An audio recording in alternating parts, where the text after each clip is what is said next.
Look, I'm very bullish on the long-term viability of Bitcoin. I was going to say, did that surprise you? That surprised me how much that's Really? gone up. We're creating now a market that has more liquidity, more transparency, and I'm pleasantly surprised, and I would never have predicted it before we filed it, that we were going to see this type of retail demand. So you thought you'd do good, but not this good.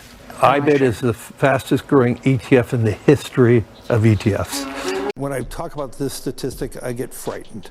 Larry Fink says that this statistic frightens him, and this is why he believes in Bitcoin. In the year 2000, the U.S. deficit was $8 trillion.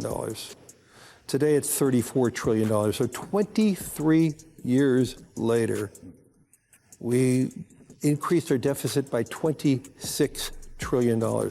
So for the first 40 years, we increased our deficit to $8 trillion, and in the last 23 years, we increased it by $26 trillion. I think that speaks volumes of what's happening in our country today. BlackRock has now put themselves on record saying Bitcoin overwhelmingly is our #1 priority for our investors. Interesting quote. BlackRock says, what we're seeing is that investors in general are resoundingly choosing BlackRock Bitcoin ETF IBET for their Bitcoin access. That's a combination of investors who are totally new to Bitcoin, plus those who have held exposure to Bitcoin in different forms historically. For our clients, Bitcoin is overwhelmingly the #1 priority, and then a little bit of Ethereum. Now, last time you were on the show, you also mentioned that there is going to be one blockchain ecosystem that rules them all, and you believe that is Ethereum. Why do you think that is? It's really interesting when you kind of peel back the curtain and see what's happening to Bitcoin and Ethereum on exchanges. The downtrend in Ethereum and Bitcoin reserves on exchanges persists, with a minor uptick for Ethereum. Meanwhile, Bitcoin's supply decline steepens, likely driven by increased ETF acquisition. But what's interesting is that there's less Ethereum than Bitcoin on exchanges. Guys, smash the like button. Let's get this information out there to as many people as possible. Most people don't realize BlackRock is going to own more Bitcoin than Michael Saylor soon. Give me an example of something you can own $100 million of where you can take personal custody of it and where you can actually move it anywhere on earth, and where even if I hold a gun to your head, I can't take it from you. And the only thing we've ever figured out that you can do that with is Bitcoin. And so Bitcoin is like, it keeps everybody honest. The optionality to do this means that all you got to do is find one bank in Singapore that'll treat you better than the bank in New York or London or Tokyo, and then you can move it in a half an hour for $5. And what happens next?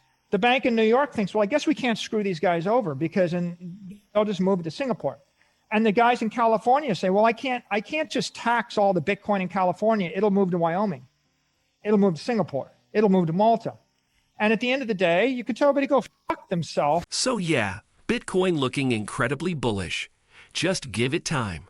The conversation around Bitcoin nowadays is 100%. ETF devoted seems like just because there's so much demand coming from that ETF wrapper, because it's so easy for these big players and institutions to buy. The ETFs, and so many have yet to get onboarded, are in the process of still being able to get onboarded and buying and getting their first 1%, then 2%, and 3% wisdom tree gains approval to purchase spot Bitcoin ETFs for its $206 million, $117 million funds. Certainly, the biggest unknown right now is Ethereum. Like we see what's going on behind the scenes, BlackRock launching a tokenized asset fund on Ethereum already seeded with $100 million and USDC. We have different expert analysts and institutions putting out detailed reports with Ethereum price predictions. Standard Chartered Bank is predicting Ethereum could hit $8,000 by the end of 2024 and $14,000. Possibly by the end of 2025. What do you think? Like Larry Fink has already laid out his vision for Ethereum, and it seems his vision is quickly becoming a reality. I see value in having an Ethereum ETF. As I said, these are just stepping stones towards tokenization. And I really do believe this is where we're going to be going. We have the technology to tokenize today. If you want to talk about, think about this. If you had a tokenized security and you have a tokenized identity, you, Andrew, the moment you buy or sell an instrument, it's known. It's on a general ledger that is all created together. You want to talk about issues around money laundering and all that. This eliminates all corruption by having a tokenized system. And understand BlackRock, as well as every single other issuer of the Bitcoin ETF, already had big names listed as authorized participants. Probably most surprisingly, at the time, JP Morgan, it looks like more of the biggest firms want in or more. The biggest firms now want to be associated with its success.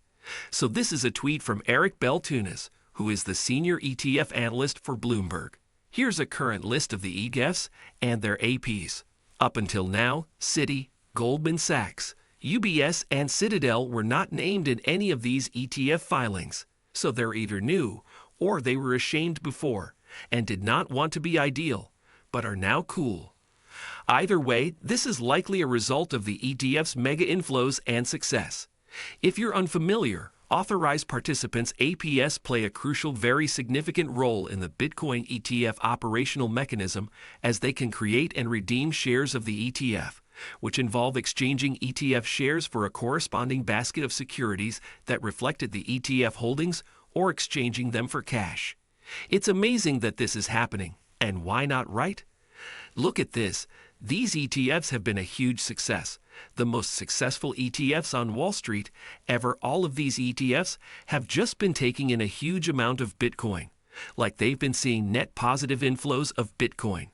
It's just the only elephant in the room is this GBTC. And you can see the GBTC outflows here, although again, net flows are positive. Here's what I'm thinking happens in the not-too-distant future, because although there has been constant sell pressure from GBTC, the overall ETFs are holding up significantly. Well, as I showed you. So honestly, I feel like we haven't even seen up-only mode yet, because once GBTC sell-off, burns out, and GBTC starts going up alongside the others like BlackRock's, that's when things are going to go crazy.